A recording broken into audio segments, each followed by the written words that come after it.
Usap-usapan ngayon ng vlogger at PBB housemate na si Mika Salamanca matapos makatanggap ng red flag mula sa mga kapwa housemates. Sa isang challenge na binigay ni Kuya sa kanila, kinailangan magdesisyon ng mga housemates para bigyan ng score ang bawat isa mula sa pinaka nagpapakatotoo, sa hindi masyado nagpapakatotoo, at sa talagang hindi nagpapakatotoo. 3 ang highest at 1 ang lowest na pwede nilang makuha. At sa naging resulta nga ng pag-score, si Mika ang nakakuha ng pinakamababang average na 2. Makikita pinipigilang umiyak ni Mika habang kaharap ang mga housemates, pero nang makapunta na siya sa kwarto kasama si Michelle D, ay bumuhos na ang kanyang mga luha. Mika,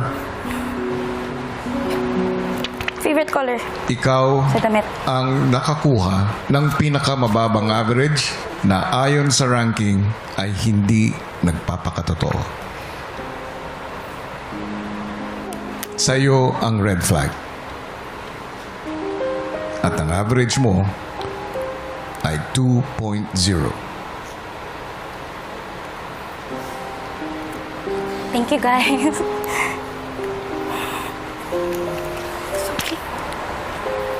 Hanggang dito na lang muna, housemates.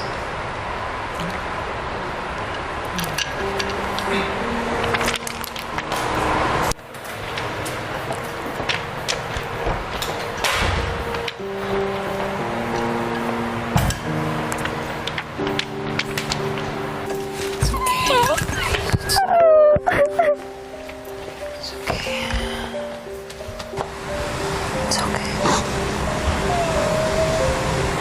Why do you? I can leave this somewhere. It's here, just it's here. I didn't know you guys ranked. Ang sama lang ng 2.0. Parang grado sa university. Opo. Kasi yung sinulat ko sa kanya lahat 3. Marami ang hindi napigilang maawa kay Mika, lalo pa sa sitwasyon niya nakakasama niya sa iisang bahay ang mga taong bumoto sa kanya na nagsasabing hindi siya nagpapakatotoo. Isa sa mga housemates na talagang madalas na pag-usapan si Mika ay si AZ. Maraming napuna ang housemate na ito kay Mika tungkol sa ikinikilos niya sa bahay ni Kuya. Ayon kay AZ, masyadong nag-aalala ang naturang vlogger na makita siyang masama ng publiko. Napag-usapan din ng moniker ni Mika na controversial queen. Ayon kay AZ, iniiyak umano ni Mika na ayaw sa kanya ng mga tao sa labas. Sabay sabing hindi na siya nagtataka rito.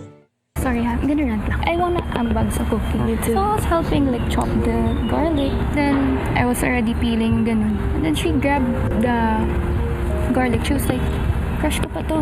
Then I was expecting babalik niya yung knife. Pero wala, siya na yung nag-continue. Gusto ko mag-ambag for like, lagi na, parang nakukunan ako ng mga things na gusto ko gawin. What's for Monica? Controversial. No wonder she's like that. Iniiyak-iyak niya na people outside don't like her. No wonder why. Controversial. No wonder she's like that. Iniiyak-iyak niya na people outside don't like her. No wonder why. Dahil dito, inulat ito ng samot-saring mga komento mula sa mga netizens. Ayon sa iba, sana ay pinag-isipan ni AZ ang mga sinasabi niya bago magsalita at matutong intindihin ang sitwasyon ni Mika bago maghusga. May mga nagsabi naman na biktima lang ng bad editing si AZ.